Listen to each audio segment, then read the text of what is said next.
At last. I imagine that right now you're feeling a bit like Alice. Tumbling down the rabbit hole. Let me tell you why you're here. You're here because you know something.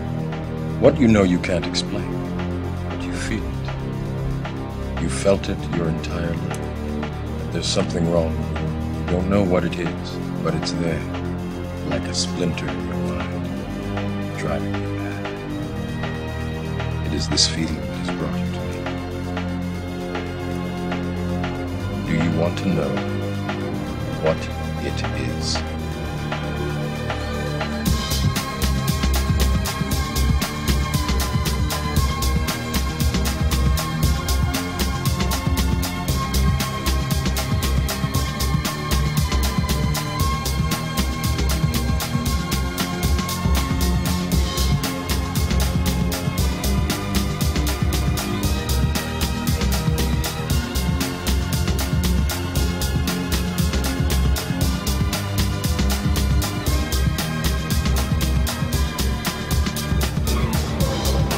This is the world as it exists today.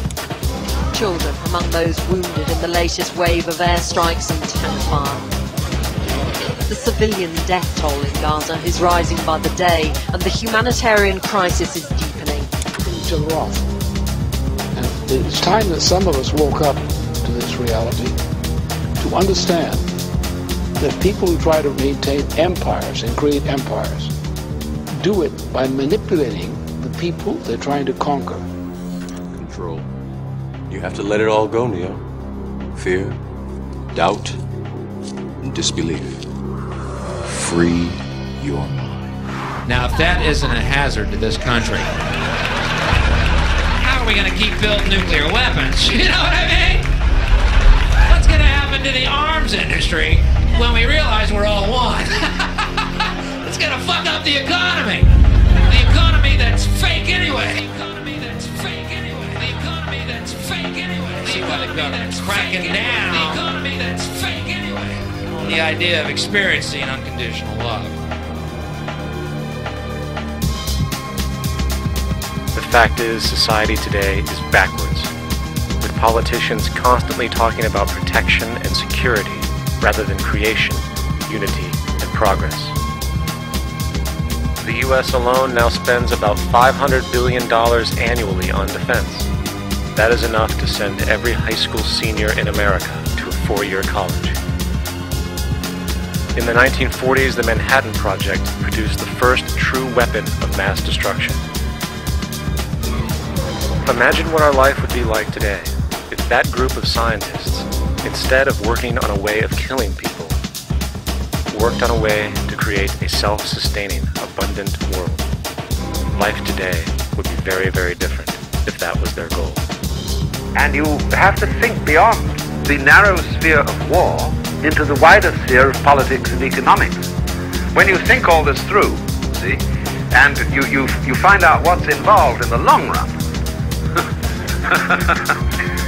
September 11th was the jumpstart for what is now an accelerated agenda by the ruthless elite. It was a staged war pretext no different than the sinking of the Lusitania, the provoking of Pearl Harbor, and the Gulf of Tonkin lie. In fact, if 9/11 wasn't a planned war pretext, it would be an exception to the rule.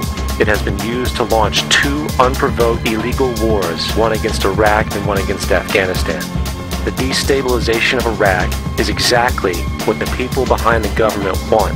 This war is to be sustained so the region can be divided up, domination of the oil maintained, continual profits reaped for the defense contractors, and most importantly, permanent military bases established to be used as a launching pad against other oil-bearing, non-conforming countries such as Iran and Syria. It's time to wake up. Together we must learn how to compose differences, not with arms, but with intellect and decent purpose.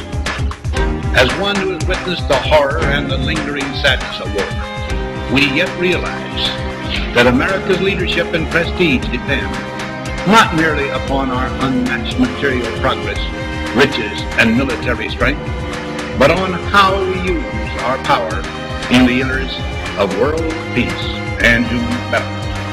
The potential for the disastrous rise of misplaced power exists and will persist, yet we must not fail to comprehend its grave implications. Our toil, resources, and livelihood are all involved. So is the very structure of our society. We should take nothing for granted. Only an alert and knowledgeable citizen can compel the proper meshing of the huge industrial and military machinery of defense with our peaceful methods and goals. We, you and I, and our government must avoid the impulse to live only for today, plundering for our own ease and convenience the precious resources of tomorrow.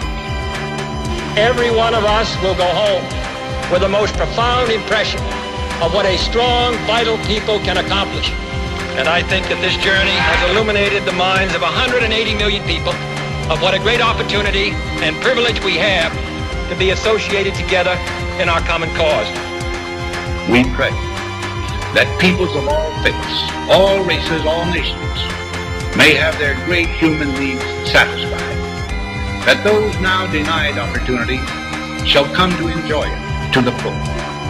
Those who have freedom will understand also its heavy responsibility, that all who are insensitive to the needs of others will learn charity, and that the sources, scourges of poverty, disease, and ignorance will be made disappear from the earth, and that in the goodness of time, all people will come to live together in a peace guaranteed by the binding force of mutual respect and love.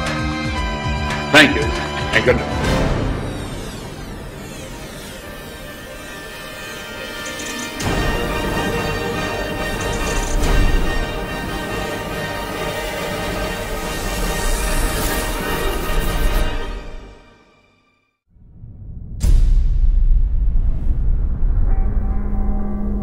This is the paradox of life. One who is ready to die never dies. Because as you explore the outer world, your insight becomes deeper, your awareness becomes keener, and start living as if you are the first here. Start like Adam and Eve. Just think of the idea. Why bother about the past? Forget about it. You are the first man. The whole world is available to you to explore.